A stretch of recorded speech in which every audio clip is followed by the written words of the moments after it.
सिया राम जय जय राम, सिया राम जय सिया। यह विचारी नहीं करम हट, झूठ स्नेह बढ़ाए, मानी मातु कर नाथ बलि, सुरत बिसरि जनि जाय। सियावर राम जय राम। देव पितर सब तुम ही गोसाए, राखहु पलक नयन की नाई। अवधि अम्बु प्रिय परिजन मीना, तुम करुणा कर धर्म धुरीना। अस विचारी सोई कर हो पाई, सबई जियत जय भेंट हो आई। जाऊं सुखे न बनहि बलि जाऊं, करी अनाथ जन परिजर गाऊं। सब कर आज सुकृत फल बीता, भयं कराल कालु विपरीता। बहुविधि बिलपि चरण लपटानी, परम अभागिन आप ही जानी। दारुण दुसह दाहु उर व्यापा, बरन न जाय बिलाप कलापा। राम उठाई मात उर लाई, कही मृदु बचन बहुरी समझाई। समाचार ते ही समय सुनिए, सिय उठिए कुलाई। जाई सासुपत कमल जुग, बंद बेटी शिरनाई। सियावर राम जय राम। दीनी आशीष सासु मृदुबानी, अति सुकुमारी देखिए कुलानी। बेटी अमित नमित मुख सोचती सीता, रूप राशि प्रति प्रेम पुनीता। चलन चहत बल बन जीवन नाथु, के ही सुकृति सन होए साधु। की तनु प्राण की केवल प्राणा, विधि कर तबु कछु जाय न जाना। चारु चरण नख लेखति धरनी, नुपुर मुकुर मधुर कभी बरनी। मनो प्रेम बस बिनती करही, हमई सीय पद जनि परिहरई।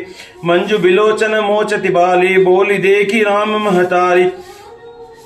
तात सुनो सिय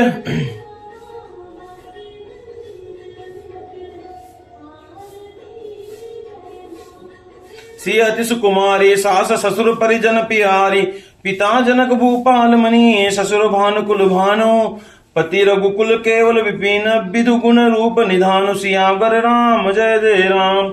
मैं पुनि पुत्र बधु प्रिय पाई, रूप राशि गुणशील सुहाई। नयन पुता पुतरी करि पीत बढ़ाई, राख्यो प्राण जनक ही लाई।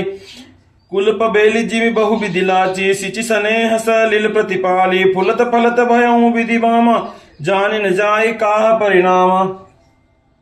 यह सोचकर झूठा स्नेह बढ़ाकर मैं हट नहीं करती। बेटा मैं बलैया लेती हूँ, माता का नाता मानकर मेरी सूद भूल न जाना। हे गोसाई, सब देव और पितर तुम्हारी वैसे ही रक्षा करे जैसे पलके आंखों की रक्षा करती है। तुम्हारे वन वास की अवधि जल है, प्रियजन और कुटुंबी मछली है। तुम दया की खान और धर्म की धुरी को धारण करने वाले हो। ऐसा विचार कर वही उपाय करना जिसमें सबके जीते जी तुम आ मिलो। मैं बलिहारी जाती हूँ, तुम सेवकों, परिवार वालों और नगर भर को अनाथ करके सुख पूर्वक वन को जाओ। आज सबके पुण्य फल पूरा हो गया, कठिन काल हमारे विपरीत हो गया। बहुत विलाप करके और अपने को परम अभागिनी जानकर माता श्री रामचंद्र जी के चरणों में लिपट गई। हृदय में भयानक दुस्सह संताप छा गया। उस समय के बहुविधि विलाप का वर्णन नहीं किया जा सकता। श्री रामचंद्र जी ने माता को उठाकर हृदय से लगा लिया और फिर कोमल वचन कहकर उन्हें समझाया। उसी समय यह समाचार सुनकर सीता जी अकुला उठी और सास के पास जाकर उनके दोनों चरण कमलों की वंदना कर सिर नवा कर बैठी। सास ने कोमल वाणी से आशीर्वाद दिया। वे सीता जी को अत्यंत सुकुमारी देखकर व्याकुल हो उठी। रूप की राशि और प्रति के साथ पवित्र प्रेम करने वाली सीता जी नीचा मुख किए बेटी सोच रही है। जीवन नाथ वन को चलना चाहते हैं, देखे किस पुण्यवान से उनका साथ होगा। शरीर और प्राण दोनों साथ जाएंगे या केवल प्राण ही से इनका साथ होगा। विधाता की करनी कुछ नहीं जाती। सीता जी अपने सुंदर चरणों के नखों से धरती कुरेद रही है। ऐसा करते समय नुपुरों का जो मधुर शब्द हो रहा है, कवि उसका वर्णन इस प्रकार करते हैं कि मानो प्रेम के वश होकर नुपुर यह विनती कर रहे हैं कि सीता जी के चरण कभी हमारा त्याग ना करे।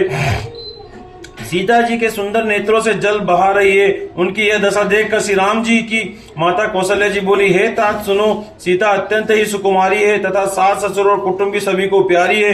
इनके पिता जनक जी राजाओं के शिरोमणि हैं। ससुर सूर्य कुल के रूप के सूर्य है और पति सूर्य कुल रूपी कुमुद वन को खिलाने वाला चंद्रमा तथा गुण रूप के भंडार है। फिर मैंने रूप की राशि, सुंदर गुण और सील वाली प्यारी पुत्र वधु पाई है। मैंने इनको आंखों की पुतली बनाकर इनसे प्रेम बढ़ाया है और अपने प्राण इन पे लगा रखे हैं। इन्हें कल पता के समान मैंने बहुत तरह से बड़े लाड़ चाव से के साथ स्नेह रूपी जल सींच कर पाला है। अब इस लता के फूल फूलने के समय विधाता वाम हो गए, कुछ जाना नहीं जाता इसका क्या परिणाम होगा। बोल सियावर रामचंद्र जी की जय, पवन सुत हनुमान की जय, उमापति महादेव की।